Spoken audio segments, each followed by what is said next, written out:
Hi, I'm Matt. Welcome to Just in Time, the rapid fire roundup of current events in supply chain and beyond. With me again are members of the Anvyl team from our global operations team. We got Will. How you doing, Will? Matt. Cool. And we got Dan. Dan, how are you doing? Doing great. Excellent. All right, let's get started here. On Tuesday, the New York Times reported that last year, Amazon finally surpassed Walmart in annual sales, grossing $610 billion to Walmart's $566 billion for the 12 months ending in June. While this has been coming for a while, do we see any signs of it reversing? Dan, I'll ask you.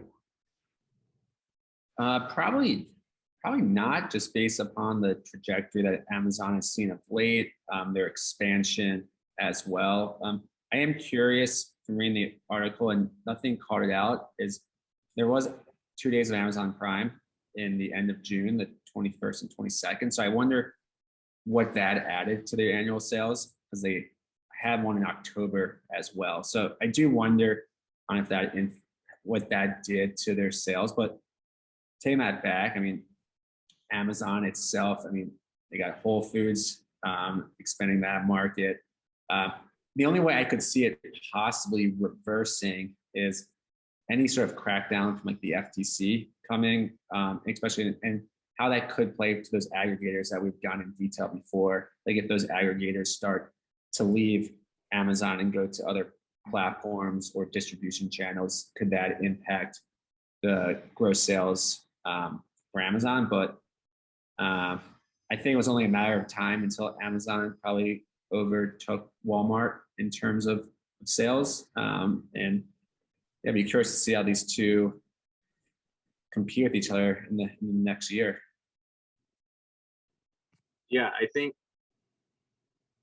Amazon has always been more set up for success when you think about the e-commerce side of things, and when you think about going and buying something online. I would wager that 9 out of 10 people think about Amazon versus doing it on Walmart. And as you see Amazon continuously expanding into other things, you know, Dan, bring up Whole Foods, but is there another type of acquisition that Amazon's going to make? Who knows? I think Walmart, though, is busy also on the international side with making some of those acquisitions to where, you know, do those pay off at a higher clip versus what Amazon can do on, you know, the distribution or the e-commerce side on there. So I think it's going to take a kind of outside factor either way to change the trajectory of where things are going today. I think one thing not to diminish either, and I believe in Amazon's expansion, they're buying MGM Studios as well. And I don't know if that deal has been finalized or not, but that was a few months ago that they've signed an agreement. And we know Amazon Prime Video, they have their own content already. Plug Jack Ryan, great show if you haven't seen it. But their content itself is growing, and that's just a whole nother side of revenue for Amazon too, that Walmart to this day, I don't think has their own content. Yeah. So like, yeah, that's a good thing. And then like the counterpoint to that is like, okay, Walmart bought Flipkart for $16 billion. Yeah. Like, when do they start seeing the dividends off that over some of the other things that are going on? So and Walmart was trying to possibly get in on TikTok at one point. So there's a lot moving. And yeah, I think that's going to be where you see, you know, either the growth continues to go more towards Amazon way or it comes back to Walmart way versus, you know, their core businesses of what they're doing today. I think that we know where that trajectory takes it. Yeah, it's interesting. I think the article leaves a lot of questions open that we're exploring here. I mean, good thing they're both publicly traded. I'd be eager to see what those 10Ks are going to look like, compare them and see what's actually counted in those large sums. All right, moving along here. Next, Supply Chain Brain delved into the renewed turmoil for factories and ports in Asia caused by the Delta variant. Based on how things played out in 2020, is there any different advice you would give to supply chain professionals, production managers, and brands this time around, Will? Yeah, I think One of the biggest differences, today versus where we were a year ago is there are options that you can have versus basically scrambling to get any type of product going that you had access to. So what I would say today is probably focusing on your core offerings and knowing how do you get more of that.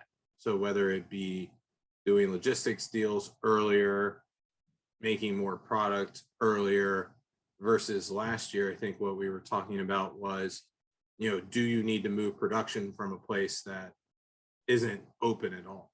Do you have access, to China when China was closed for effectively 2 months, or, when the US was going on, could you make it somewhere else? I think now we're more speaking to, what's your long-term plan to continuously get the product you need, whether that be through higher order volumes or contracts with your logistics provider, versus last year it was how do you get product, period.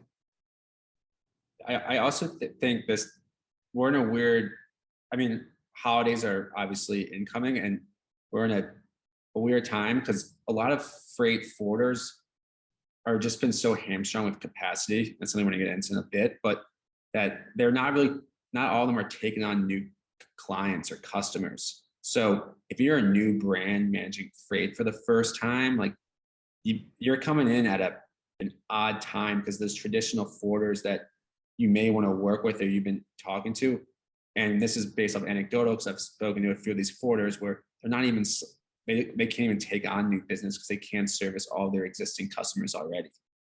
So it's a interesting time for a lot of these professionals. And the one thing, like, it's a tough advice, but like, you got to plan for delays. Just be very conservative in your entire production schedule, especially for freight, of like what the expectations are. If you come in knowing that there's going to be delays, you're going to be better off. Yeah. The one thing also is that I think for, the next couple quarters, maybe even into this time next year, we know there's going to be labor challenges. And so you can plan from a product offering perspective, what is the product that you're making heavily labor dependent, or is it something that you can tweak to make you get efficiencies through an automated process? And so taking that into account and saying, all right, well, if there was a time to do a packaging revamp and make it easier for your dedicated filler to run, then you're getting efficiencies there. Great. If it's something along the lines of, you can make it easier at your 3PL by making those tweaks, this is probably the time to do it, because that will give you an upper hand against the brands that don't do it when they make a decision and say, do I want to keep this business based on the profitability of it? Cool. And actually, as Dan alluded to, this last question kind of dovetails from what he was talking about. Supply Chain Dive highlighted how demand for air freight is outpacing capacity amid the backdrop of a similar imbalance that we've seen in ocean freight and discussed last week and prior. I'm assuming this trend only gets worse and into the next quarter. How can brands best manage their customers' expectations now? Yeah, it's tough. Like where in Port of Ningbo, a terminal was closed because of one COVID case. So that's an unexpected event that you can't plan for. But even with that, I mean, ocean rates are at an all-time high right now. So you have to make amends. You have to figure out based off your margins, like, do you go air? And you got to look at, they're measured differently when you do quote out air versus ocean. There's key differential factors in that, cubic meters, for instance. But even with air, I mean, there's just so much demand right now that there's just a capacity shortage just getting containers and air. And to plan for that, it's hard to plan in advance because it's hard to plan for air because the rates change every week. It's hard to plan for ocean because you gotta make sure your goods are ready. And then depending on whatever your Incoterms are, there's container space. So you can book containers in advance, but you don't get in a position where you're booking for containers and your product's not done, and then you're just shipping nothing. Or you can somehow agree, like, okay, if this is not ready with your forwarder, can somebody else take that and we take theirs like the week after, because there's sailing schedules. So yeah, and holidays. It's busy season because everybody wants to get stuff out by when you want things in the door before Black Friday, a couple weeks before then the whole domestic trucking side, port congestion.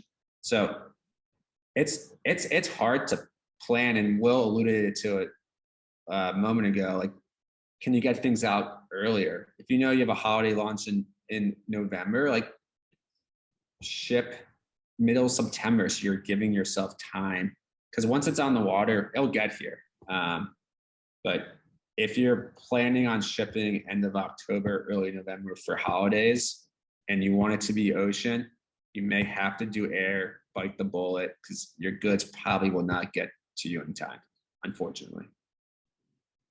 I think to that point, having a backup option in case something happens from a sales perspective, and having that able to execute, whether it be domestically or with something that you can get done quickly, so that you ultimately don't have empty space.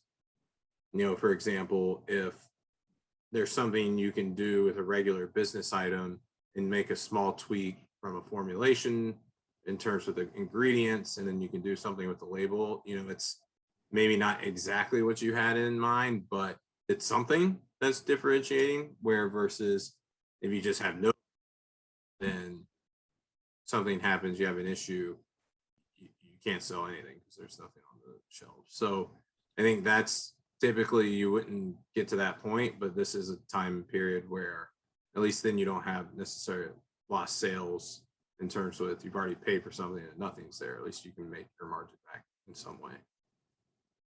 Definitely a case made for marketing, maybe setting expectations up front that there are going to be some elongated delivery times.